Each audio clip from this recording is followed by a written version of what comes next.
je veux vous poser cette question.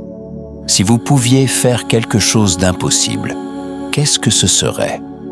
Peut-être que ce serait un exploit pour Dieu, quelque chose que Dieu a mis sur votre cœur. Peut-être que si vous pouviez faire quelque chose d'impossible, ce serait dans le domaine d'une relation. Qu'aimeriez-vous que Dieu fasse? C'est impossible. Eh bien, j'ai une merveilleuse nouvelle pour vous ce soir. Dieu veut faire l'impossible pour vous, son enfant. Les gens qui n'ont pas Dieu ou sa puissance accomplissent de grandes choses tout le temps. Dieu ne vous appelle pas à faire de grandes choses. Dieu vous appelle à faire des choses impossibles. Écoutez ces quelques citations. Je les aime profondément. Tozer.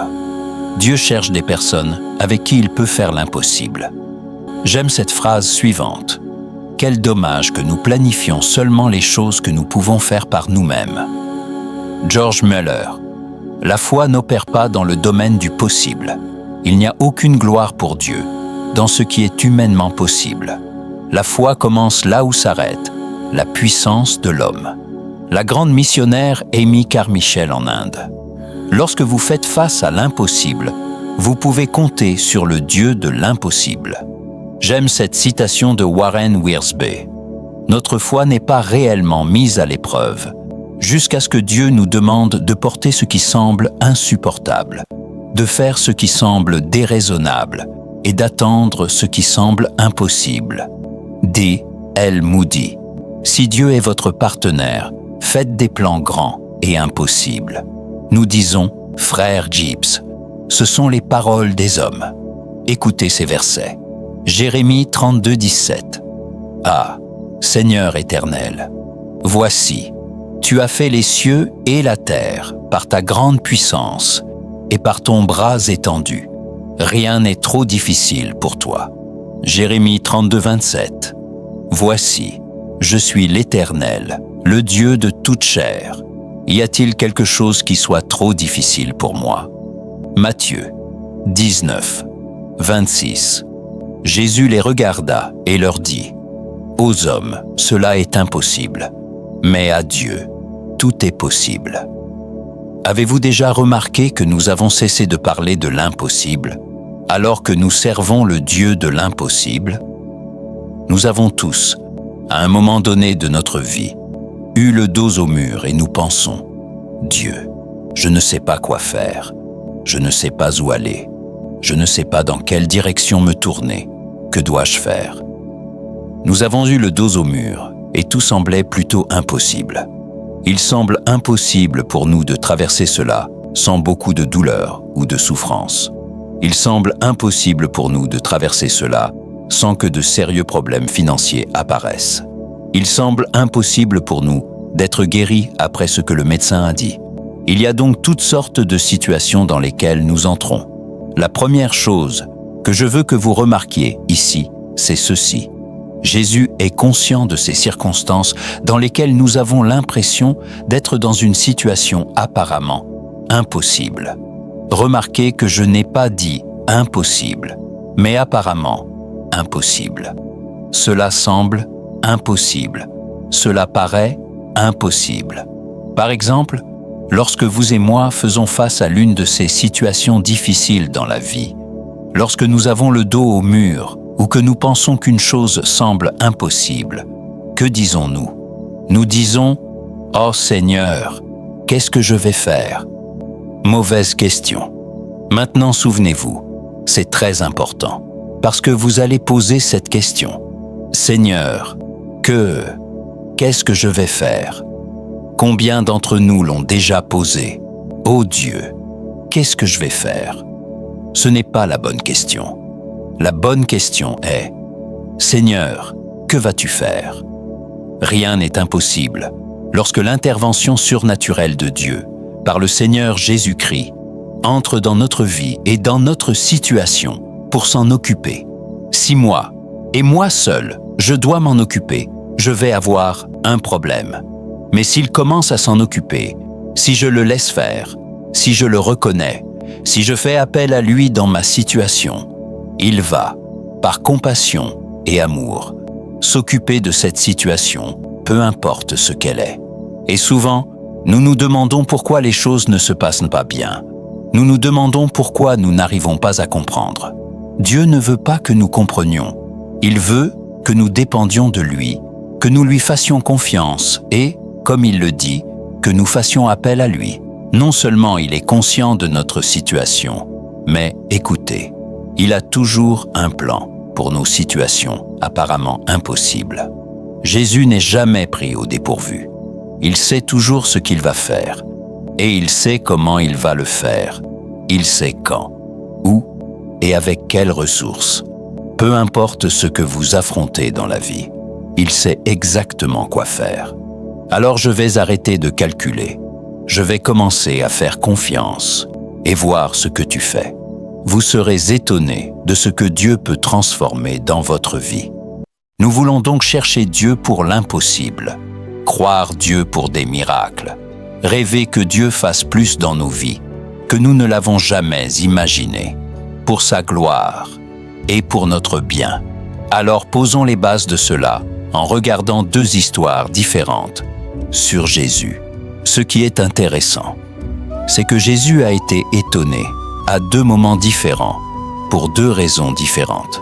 Première histoire, Jésus est dans sa propre ville et les gens le critiquent pour ce qu'il dit de lui-même.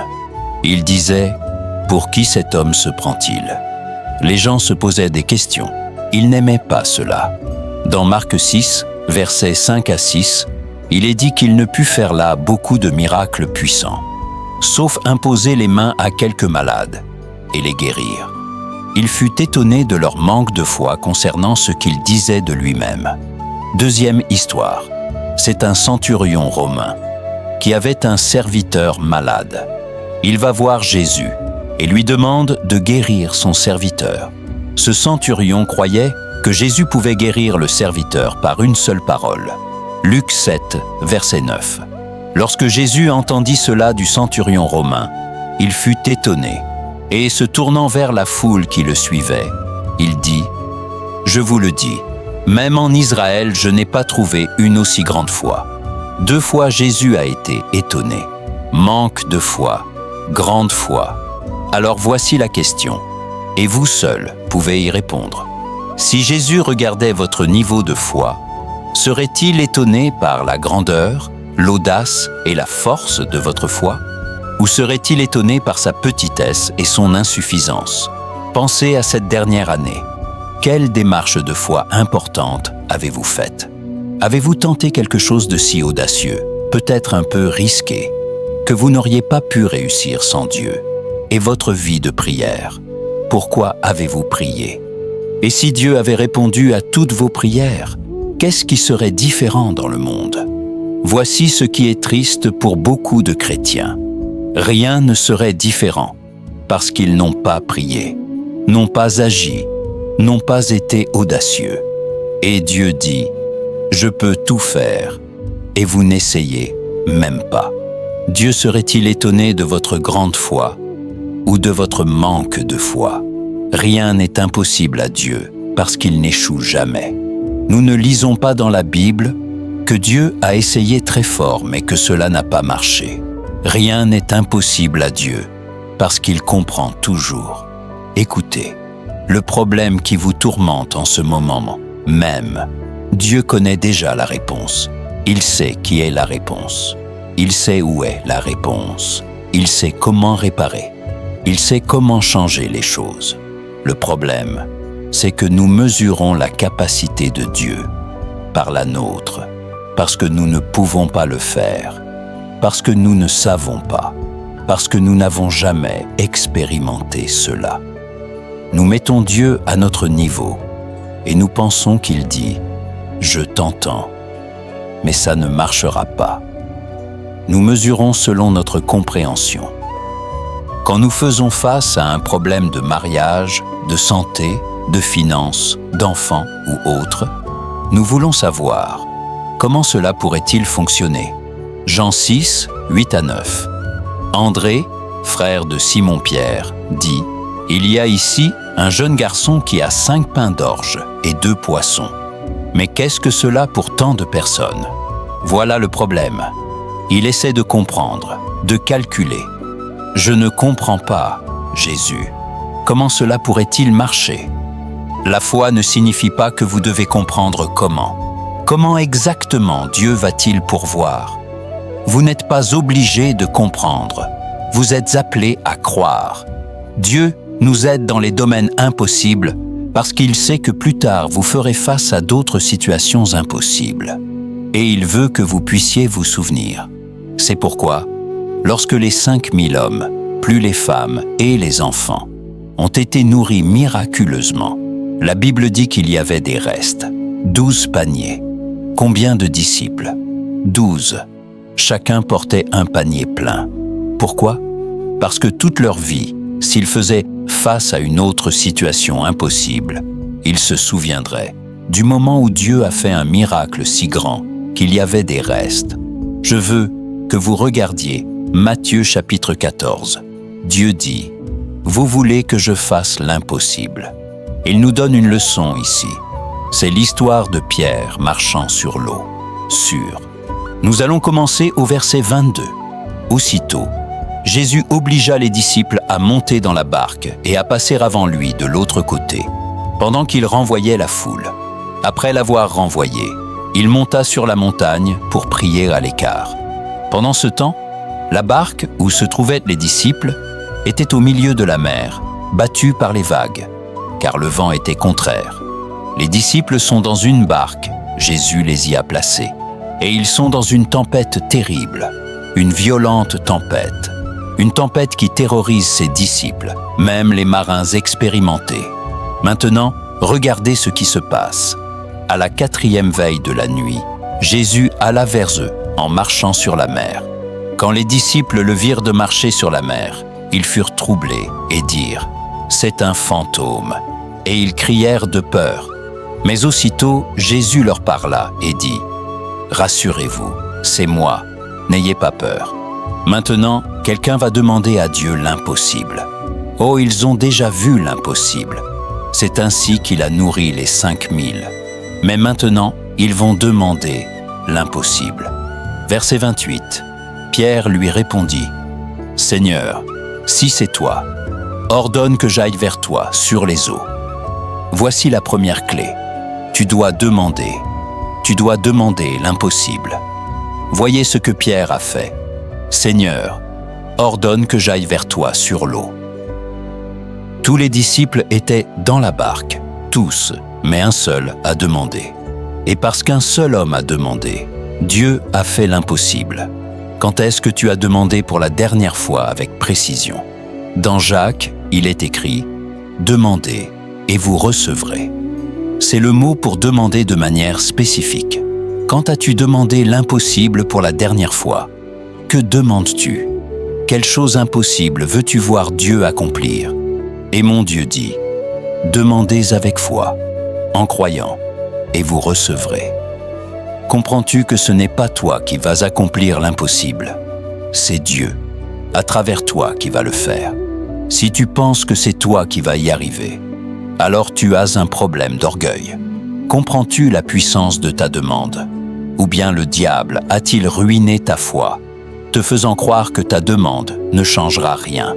Demande avec foi, en croyant, et tu recevras. Tu devrais avoir une liste de choses impossibles que tu demandes, mais tu dois demander. Tu veux que Dieu fasse l'impossible. Premièrement, tu dois demander. Deuxièmement, tu dois détourner tes yeux de la tempête. Maintenant, écoute bien.